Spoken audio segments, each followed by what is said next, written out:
Morning my dear friends, Apex online coaching classes पे आपका स्वागत है। और आज जो है हम संविधान के बारे में पढ़ेंगे, भारतीय संविधान। ठीक है, तो भारतीय संविधान के बारे में अपन संघ और उसके राज्य क्षेत्र के बारे में जो अनुच्छेद है उसके बारे में पढ़ेंगे। ठीक है, उसके बाद आपको पंचायती राज व्यवस्था के बारे में पढ़ाया जाएगा। तो स्टार्ट करते हैं अपन बिना देरी किए। और आपको चैनल सब्सक्राइब नहीं किया तो सब्सक्राइब करें, लाइक करें, शेयर करें। और PDF चाहिए आपको तो कमेंट बॉक्स में कमेंट करें। ठीक है, संघ और उसके राज्य क्षेत्र, ये तो सबको पता है कि भारत राज्यों का संघ है, जिसमें संप्रति 28 राज्यों और 8 केंद्र शासित प्रदेश हैं। 28 तो राज्य हैं और 8 केंद्र शासित प्रदेश है। ठीक है, आर्टिकल फर्स्ट क्या कहता है ना, अनुच्छेद फर्स्ट, भारत अर्थात इंडिया राज्यों का संघ हुआ। ठीक है, राज्य और उनके राज्य क्षेत्र वे होंगे जो पहली अनुसूची में निर्दिष्ट हैं। ठीक है, राज्य और उनके राज्य क्षेत्र वो होंगे जो पहली अनुसूची में निर्दिष्ट है। भारत के राज्य क्षेत्र में अर्जित किए गए अन्य राज्य क्षेत्र समाविष्ट होंगे, है ना। भारत के जो राज्य क्षेत्र हैं अगर अर्जित किए जाते कहीं से भी, किसी और कंट्री से, तो राज्य क्षेत्र में समाहित होंगे।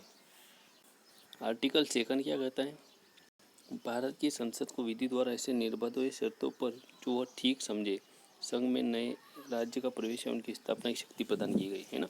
अनुच्छेद सेकंड जो है ये शक्ति प्रदान करता है कि नए राज्य का प्रवेश या नए राज्य की स्थापना की शक्ति जो है संसद में है। इसमें संसद जो है कानूनों के द्वारा या शर्तों के द्वारा नए संघ या नए राज्य क्षेत्र का निर्माण कर सकती है।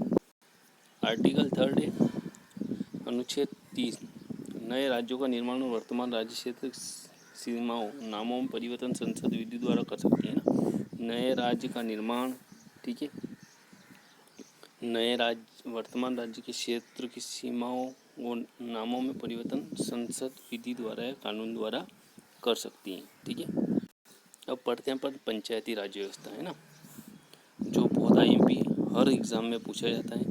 स्टार्ट करते हैं। देखिए, 24 अप्रैल को भारत को पंचायती राज्य दिवस मनाने का कारण 73वां संविधान संशोधन 1992 जो 24 अप्रैल 1993 को प्रभाव में आया था। ठीक है, 24 अप्रैल को पंचायती राज्य दिवस मनाया जाता है। एक क्वेश्चन ये बन गया।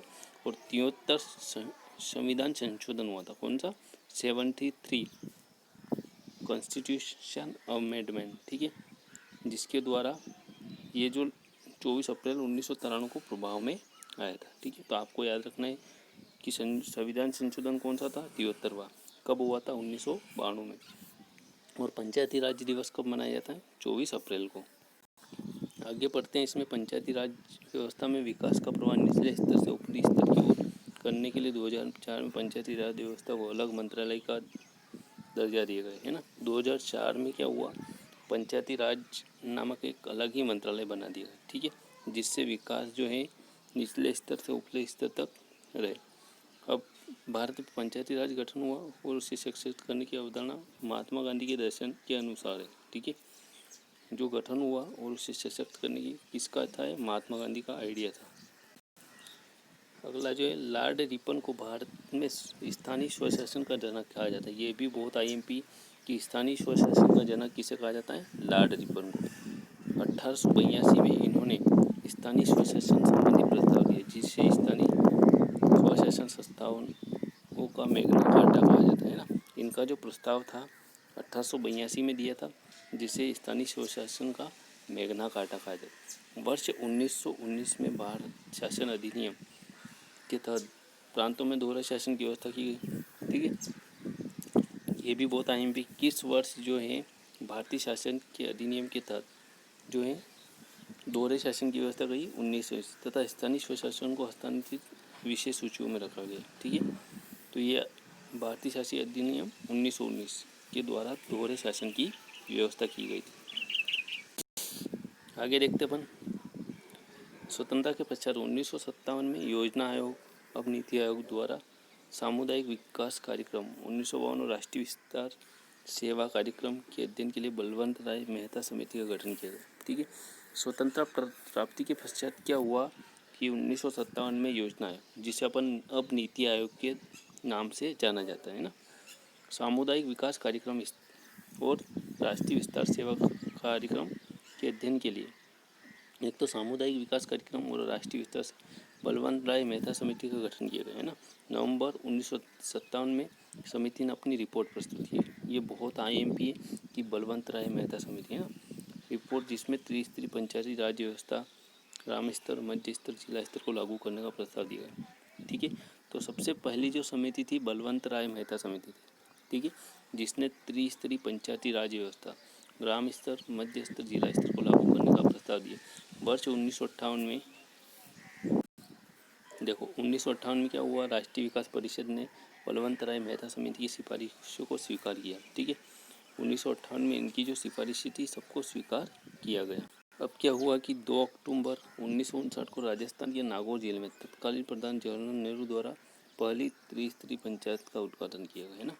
ये भी याद रखना आप कि 2 अक्टूबर 1959 कहाँ पर, राजस्थान के नागौर जिले में, और किसके द्वारा, जवाहरलाल नेहरू द्वारा त्रिस्तरीय पंचायत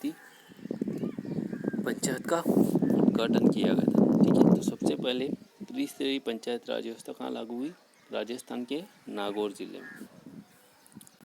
आगे देखते अपन वर्ष 1993 में 73 और 74 संविधान संशोधन की मान्यता में भारत में त्रिस्तरीय पंचायती व्यवस्था को संवैधानिक दर्जा प्राप्त हुआ है ना। 1993 में क्या हुआ, 73 और 74वां संविधान संशोधन हुआ है के माध्यम से त्रिस्तरीय पंचायती राज व्यवस्था को संवैधानिक दर्जा प्राप्त हुआ। तो ये भी याद रखना कि संवैधानिक दर्जा कब प्राप्त हुआ, 1993 में। कौन कौन से संविधान संशोधन था, 73 और 74, 74 कॉन्स्टिट्यूशन अमेंडमेंट द्वारा। ठीक है, आगे देखते भारत में त्रिस्तरीय पंचायती राज व्यवस्था में ग्राम पंचायत ग्राम स्तर पर, पंचायत समिति मध्यवर्ती स्तर पर, जिला परिषद जिला स्तर पर। ठीक है, ग्राम पंचायत ग्राम स्तर पर होती है, मध्यवर्ती स्तर पर पंचायत समिति होती है, और जिला परिषद और जिला स्तर।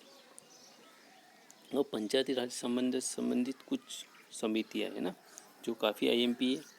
सबसे पहली जो समिति है बलवंत राय मेहता समिति है ना, जिसका जो है गठन किया था 1957 में। ठीक है, उसके बाद अशोक मेहता समिति 1977। ठीक है, ये भी IMP है। तीसरी जो समिति है GVK राव समिति 1985। चौथी जो है LM सिंघवी समिति 1986। तो 4 समितियाँ आपको याद रखनी है, बलवंत राय मेहता समिति 1957, अशोक मेहता समिति 1977, GVK राव समिति 1985 और ML सिंघवी समिति 1986। ठीक है, ये सभी समितियाँ आपको याद रखनी है। तो अब जो 73वां संविधान संशोधन हुआ था उसके कुछ महत्वपूर्ण तथ्य हैं। ठीक है, इस संविधान संशोधन अधिनियम द्वारा संविधान भाग 9 में जोड़ा गया था। ठीक है, संविधान का जो पार्ट 9 है उसमें जोड़ा गया था। ठीक, मूल संविधान के भाग 9 के अंतर्गत पंचायती राज से संबंधित मुद्दों की चर्चा अनुच्छेद 243 में की गई। ये भी याद रखें कौन से अनुच्छेद में की गई, 243 भाग 9 में पंचायती नामक शीर्षक के तहत 243 में पंचायती राज से संबंधित उपबंध है। जो भी उपबंध है कौन से आर्टिकल में, 243 में। अगला जो पॉइंट है 73वें संविधान संशोधन संविधान द्वारा 11वीं अनुसूची जोड़ी गई। इसके तहत पंचायतों के अंतर्गत 29 विषयों की सूची की व्यवस्था की है ना। जो 73वां संविधान संशोधन हुआ उसके द्वारा क्या हुआ, संविधान में 11वीं अनुसूची जोड़ी गई हो ना। ठीक है, इसके अंतर्गत क्या हुआ, पंचायतों के अंतर्गत 29 विषयों की सूची दी गई है ना। 29 विषय जो है पंचायत के अंतर्गत आते हैं। ठीक है, thanks for watching dear friends. If you like this video subscribe my channel. धन्यवाद।